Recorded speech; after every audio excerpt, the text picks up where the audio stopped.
নমস্কার, ওঙ্কার বাংলা ডিজিটালে স্বাগত। সঙ্গে রয়েছে দেবাঞ্জলি। নজর রাখবো এই মুহূর্তের বিশেষ কিছু আপডেটসের দিকে।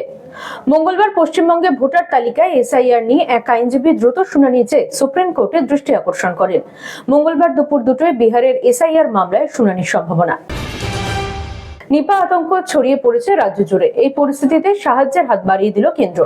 মঙ্গলবার কেন্দ্রীয় স্বাস্থ্যমন্ত্রী জেপি নাড্ডা এক্স হ্যান্ডেলে পোস্ট করে তা জানিয়েছেন। এ নিয়ে মুখ্যমন্ত্রী মমতা বন্দ্যোপাধ্যায়ের সঙ্গে ফোনে কথা বলে সব রকম সাহায্যের আশ্বাস দিয়েছেন তিনি।